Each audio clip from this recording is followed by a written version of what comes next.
नमस्कार प्यारे दोस्तों, मैं देवनारायण गुजर इस YouTube चैनल पे आपका हार्दिक अभिनंदन करता हूँ, स्वागत करता हूँ। प्यारे बच्चों,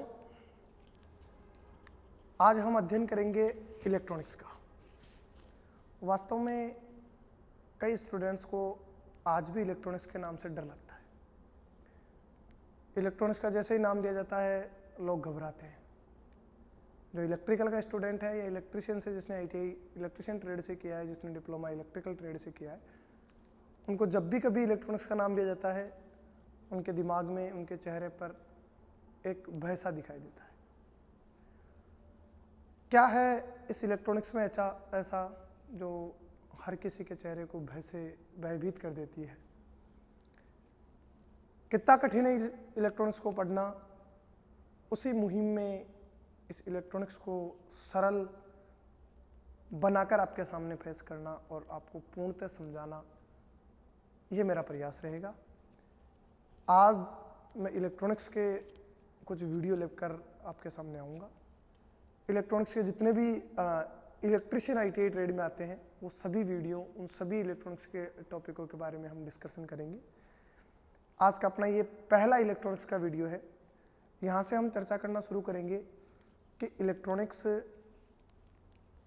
कितनी अपने को पढ़नी होती है, अब तक किस लेवल के इलेक्ट्रॉनिक्स के क्वेश्चन कंपटीशन में आए हुए हैं और कितनी इलेक्ट्रॉनिक्स अपने को तैयार करके रखनी है। क्या हम इस इलेक्ट्रॉनिक्स को छोड़ दे तो भी कोई कंपटीशन क्लियर होगा? तो ये चीज़ तो आपको गांठ बांध लेनी है। आज जितने भी पेपर हो रहे हैं उनमें इलेक्ट्रॉनिक्स का काफ़ी अच्छा वेटेज है। अब अगर आज के इस युग में अपने को कोई कंपटीशन क्रैक करना है तो हम लोग इलेक्ट्रॉनिक्स को नहीं छोड़ सकते। जब नहीं छोड़ सकते तो इसको क्लियर करना बनता है दोस्त। कैसे क्लियर करें इस इलेक्ट्रॉनिक्स को? उसके लिए अपने को सबसे पहली चीज इस इलेक्ट्रॉनिक्स का बेसिक क्लियर होना चाहिए। क्या है इस इलेक्ट्रॉनिक्स का बेसिक? कहाँ से आई है इलेक्ट्रॉनिक्स? किन शब्दों से मिलकर बनी है इलेक्ट्रॉनिक्स? उन सभी चीज़ों के बारे में डिस्कशन करते हैं आज हम लोग यहाँ पर। देखिए, सबसे पहले बात करते हैं इलेक्ट्रॉनिक्स की। तो इलेक्ट्रॉनिक्स इलेक्ट्रॉन शब्द से आई सर। किस शब्द से आई? इलेक्ट्रॉन से। इलेक्ट्रॉन से बनकर अपने पास इस इलेक्ट्रॉन शब्द से जो चीज़ निकली सर उसको हमने कहा इलेक्ट्रॉनिक्स। यानी इलेक्ट्रॉनिक्स वास्तव में इलेक्ट्रॉन शब्द से बनी है सर। ठीक है सर। क्या आज दिन तक इसके ऊपर कोई प्रश्न उठा कि इलेक्ट्रॉनिक्स इलेक्ट्रॉन से बनी है या किससे बनी है? नहीं उठा सर। ये सिर्फ नॉलेज के लिए आपको याद रखना है। अब चर्चा चलती है सर, जब प्रश्न नहीं उठा तो प्रश्न कहां से आते हैं वो बताओ। इलेक्ट्रॉनिक्स के बेसिक की बात मैं करूं तो सर इलेक्ट्रॉनिक्स जो शुरू हुई, या जितना भी मैं कहूं विद्युत के बारे में हम चर्चा करेंगे, वो तीन चीज अपने पास मोस्ट रही है: चालक, अचालक और अर्धचालक।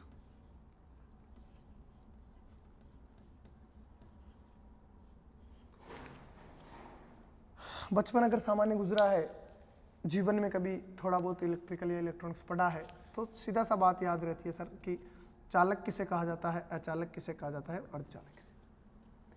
पहली परिभाषा सामान्य छात्र देता है जिसमें धारा का प्रवाह हो जाए, जिसमें धारा प्रवाह हो जाता है।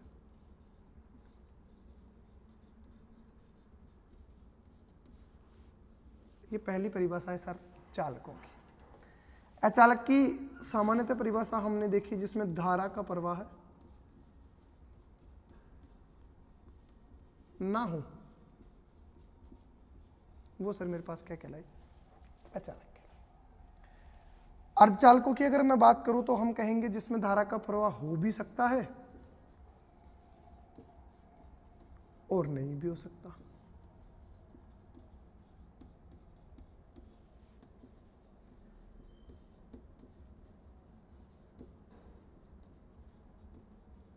यानी ये अजीबोगरीब बात होगी सर। हो भी कब सकता है और नहीं भी कब हो सकता? तो तापमान को परिवर्तित करते हैं सर। जब टेम्परेचर बढ़ा दिया जाएगा तो अर्धचालक चालकों की तरह काम कर लेंगे, और जब टेम्परेचर को घटा के रखा जाएगा तो यही अर्धचालक अचालकों की तरह कार्य करेंगे। और पूरा जो इलेक्ट्रॉनिक्स है सर वो इन अर्धचालकों के ऊपर टिका हुआ है। अर्धचालक कई सारे हैं सर, लेकिन मुख्यतः जो अर्धचालक अपने पास प्रयोग हुए वो दो ही है, जर्मेनियम और सिलिकॉन। इस जर्मेनियम और सिलिकॉन में भी सबसे ज्यादा जिसका प्रयोग किया गया वो सिलिकॉन है। हाँ, हम इस बारे में चर्चा करेंगे कि सिलिकॉन को ही सबसे ज्यादा क्यों प्रयोग में लाया गया और क्या कारण रहे कि सिलिकॉन पे ही पूरी इलेक्ट्रॉनिक्स जो है वो टिकी पड़ी है। उससे पहले थोड़ा चालक अचालक के बारे में और कुछ जानते हैं।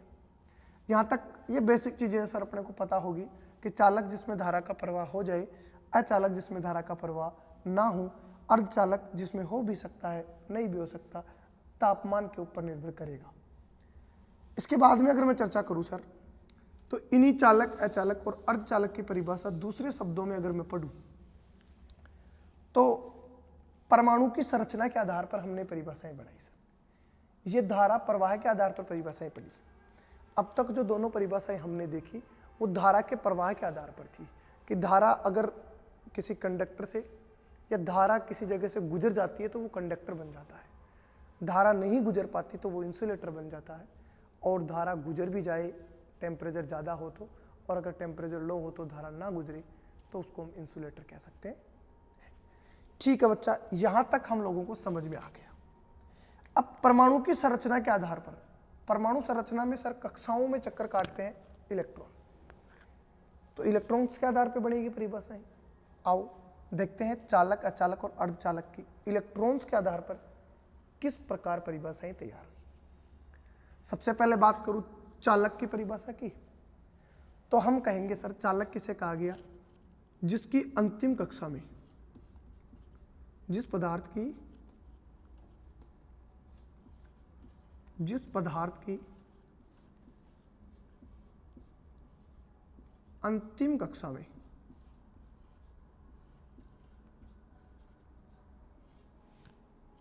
एक, दो या तीन इलेक्ट्रॉन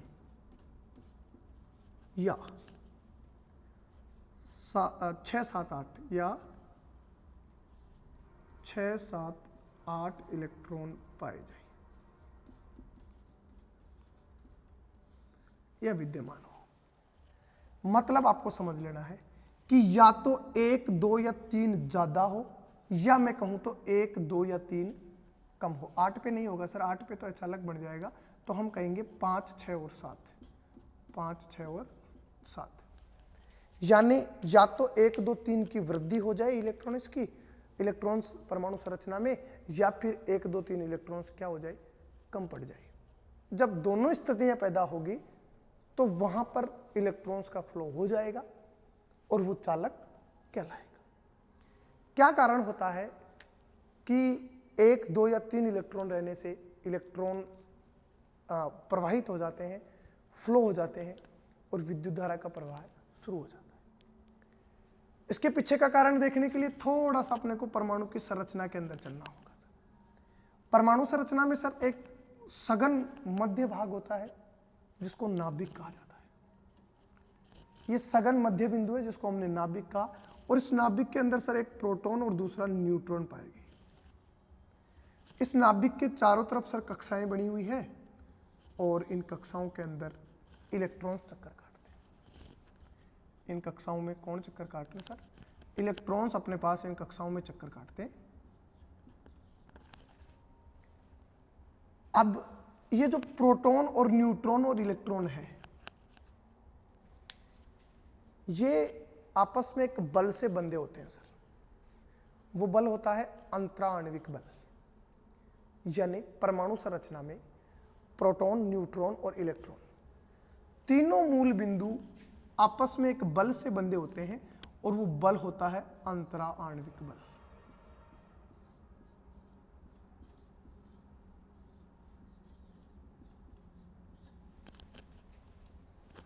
ठीक है सर, लेकिन आप बल क्यों पढ़ा रहे हो? बल से एक लॉजिक निकालेंगे सर हम। जब कक्षा में 1, 2 या 3 इलेक्ट्रॉन है और अंतिम कक्षा में, सर ये बात किस कक्षा की चल रही है? ये अंतिम कक्षा की चल रही है। तो जब अंतिम कक्षा आएगी, ये पहली कक्षा बनी सर, फिर दूसरी बनी, फिर तीसरी बनी, जब अंतिम कक्षा आएगी तो वह कक्षा वास्तव में नाभिक से कुछ दूरी पर स्थापित होगी। दूरी पर स्थापित होने के साथ साथ अगर उस कक्षा में इलेक्ट्रॉन्स की संख्या कम पाई गई तो इलेक्ट्रॉन्स के बीच विद्यमान जो ये अंतराण्विक बल है इसका मान कम हो जाएगा। और जब इलेक्ट्रॉन्स में विद्यमान ये जो अंतराण्विक बल है इसका मान कम हो गया तो अब इन इलेक्ट्रॉन्स को आसानीजनक तरीके से यहाँ से बाहर धकेला जा सकता है, अर्थात इनको फ्लो, प्रवाहित किया जा सकता है। इस वजह से ये चालक बने जिनके अंतिम कक्षा में इतने इतने इलेक्ट्रॉन पाए गए, क्योंकि इनके अंतर्गत अंतराण्विक बल का मान काफ़ी कम हो गया था। बाह्य कोई भी फोर्स लगाकर इनको आसानीजनक तरीके से कक्षा से बाहर फ्लो किया जा सकता था। ठीक है सर, ये चालक बन गए। बात आती है सर अचालकों की, जिसकी अंतिम कक्षा में परमाणु संरचना के अनुसार हम पढ़ेंगे कि जिसकी अंतिम कक्षा में 8 इलेक्ट्रॉन हो, जिसकी अंतिम कक्षा में 8 इलेक्ट्रॉन हो। हम परमाणु संरचना नियम के अनुसार ये मानते हैं कि जिसकी अंतिम कक्षा में 8 इलेक्ट्रॉन हो जाते हैं वह कक्षा उसकी पूर्ण हो जाती है। अष्टक का नियम जो है उसके अनुसार हम ये बात मानते हैं सर। अष्टक का नियम कहता है कि अंतिम कक्षा में 8 इलेक्ट्रॉन हो जाओ, वो कक्षा की पूर्ति कर देंगे। जब अंतिम कक्षा में 8 इलेक्ट्रॉन हो गए, कक्षा पूर्णतः भरी हुई है, तो अंतराण्विक बल भी पूर्णतः कार्यरत है। ऐसी स्थिति में जल्द से हम किसी इलेक्ट्रॉन को कक्षा से बाहर या किसी कक्षा में इलेक्ट्रॉन को ग्रहण नहीं कर सकते।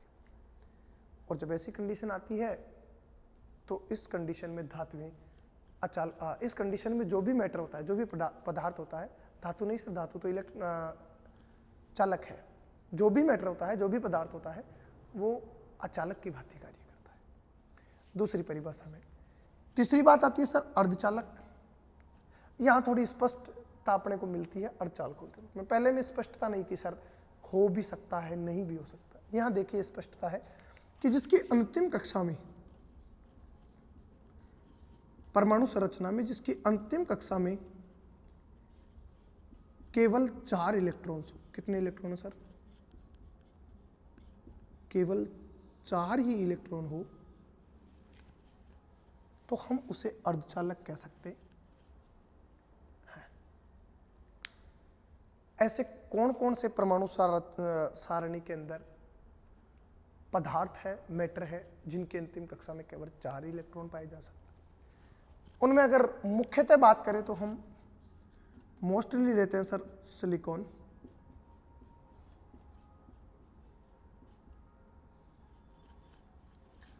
जर्मेनियम,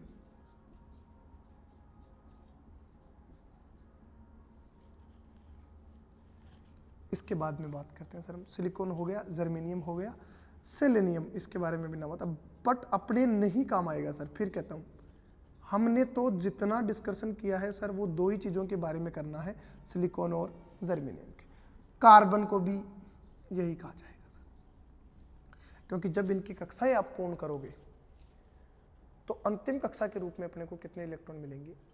4 इलेक्ट्रॉन मिलेंगे। और जब भी ऐसा हो, अंतिम कक्षा में केवल 4 इलेक्ट्रॉन पाए जाते हो, सीधा समझ लेना कि वो किस चीज़ के बारे में चर्चा कर रहा है, वो अर्धचालकों के बारे में चर्चा कर रहा है। इन अर्धचालकों को बहुत डीपली हम पढ़ने वाले हैं कि शुद्ध अर्धचालक क्या है, अशुद्ध अर्धचालक क्या है। पहले डिस्कशन करते हैं तीनों की परिभाषाओं के ऊपर। सबसे पहले डिस्कशन मैंने किया कि जिसमें धारा बह जाए वो चालक है, जिसमें ना बहे वो अचालक है, और जिसमें धारा बह भी सकती नहीं भी बह सकती वो अर्धचालक है। टेम्परेचर पर निर्भर करेगा।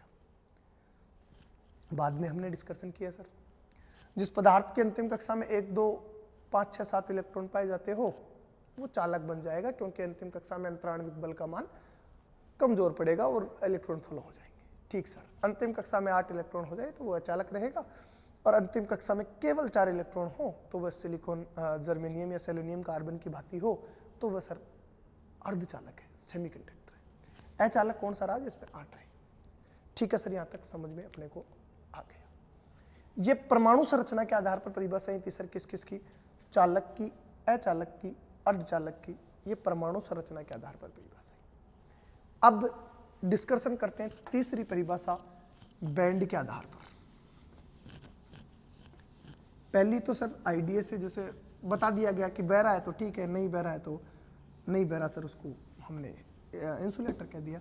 अब जो तीसरी परिभाषा है वो बैंड के आधार पर है। ये बैंड क्या है सर, तो 2 बैंड हमने बना दिए सर।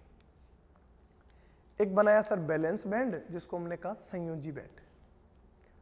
एक बनाया सर हमने कंडक्टेंस बैंड, जिसको हमने कहा चालन बैंड। यानी सर 2, आप इस तरीके से मानिए कि हमने 2 पाले बना दिए सर। जो इस पाले में आ जाएगा या इस पाले में कूद के जो खिलाड़ी चला गया है उस पाले में, वो मान लीजिए जीत गया है। लंबी कूद की रेस है एक, जो पाले में चला गया वो जीत गया, जो नहीं जा पाया वो हार गया। 2 बैंड बनाए सर। जिस पाले से कूदने का प्रयास किया जाता है वो संयोजी बैंड है, जिस पाले में पहुंच जाता है वो चालन बैंड है। चालन, या मैं कहूं तो चालक जो बैंड है किस प्रकार काम करेगा, कौन कौन से बैंडों के बीच कितनी गैप होती है, इसके आधार पर भी चालक, अचालक और अर्धचालकों की परिभाषा बना दी गई। तो 2 पाले आपको इस प्रकार बनाने हैं सर। सबसे पहले अगर मैं चालक की बात करूं तो हमने कहा सर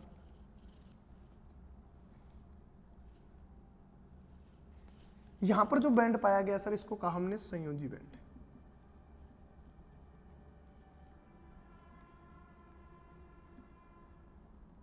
ये बैलेंस बैंड है सर। यहां पर जो बैंड पाया गया सर, इसको हमने कहा चालन बैंड, यानी ऊपर चालन पाया जाएगा सर। इसमें जाते ही दौड़ना शुरू कर देगा। अब अगर मैं चालकों की बात करूं, इनमें जो एनर्जी का गैप होता है सर, चालन बैंड और संयोजी बैंड, इस एनर्जी के गैप के आधार पर इनकी परिभाषा ही निर्धारित की जाती है। अगर हम बात करें सर सबसे पहले चालन बैंड की, किस बैंड की सर, चालन बैंड। तो चालन बैंड और संयोजी बैंड, यानी कि सर इसको मैंने कहा कंडक्टेंस बैंड, ईसी और संयोजी बैलेंस ईबी, इन दोनों के बीच का ओवरलैप हो, दोनों बीच में क्या हो सर, ओवरलैप, एक दूसरे के ऊपर चढ़े हुए हैं मेरे लाल। और जब एक दूसरे के ऊपर चढ़े हुए हैं तो गैप का मान है ही नहीं। जब भी चालन बैंड और संयोजी बैंड एक दूसरे को ओवरलैप कर जाते हैं, एक दूसरे के ऊपर छड़े हुए रहते हैं, इस कंडीशन में हम उन पदार्थों को क्या कह देते हैं सर, चालक कह देते हैं। ये कब होगा सर, जब दोनों आपस में ओवरलैप करें। कौन कौन करेगा मास्टर ओवरलैप, ओवरलैप कौन कौन करेंगे मेरे लाल, अपने को ध्यान रखना, चालन बैंड और संयोजी बैंड। ठीक है सर। बैलेंस बैंड का मतलब जिसमें इलेक्ट्रॉन स्थिर अवस्था में रहे, चालन बैंड जिसमें चलना प्रारंभ कर दे सर। अचालक, अचालकों के अंदर वही बैंड तो सर 3 ही रहेंगे, ये कोई स्पेशल थोड़ी ना सर, 2 ही बैंड रहेंगे, एक तो चालन बैंड था सर और एक संयोजी बैंड। लेकिन देखना सर होगा क्या इनमें, ये तो सर इनका चालन बैंड रह गया सर, ये सर इनका बैलेंस बैंड रह गया, और इसके बीच में जो गैप रहेगा सर एनर्जी का,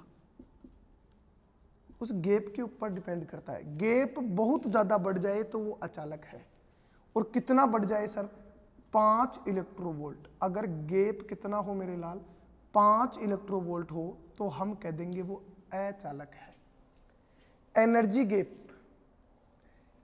बैलेंस बैंड और चालन बैंड के बीच में, अगर बैलेंस बैंड और कंडक्टेंस बैंड के बीच में अगर एनर्जी गैप 5 इलेक्ट्रोवोल्ट का है, अपने को समझ जाना है ये क्या है, अचालक है।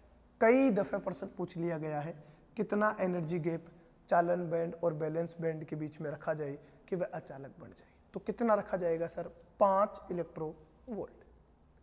ठीक है सर। इसके बाद में बात आती है अर्धचालकों की। अर्धचालकों में भी वही खेल है सर, इधर बना देता हूं मैं अर्धचालक को, आपको थोड़ा इधर यहाँ आके पढ़ना होगा सर। ये हमने वो डिट्टो सर 3 बैंड बना लिए। सबसे नीचे वाला बैंड सर हमने पता है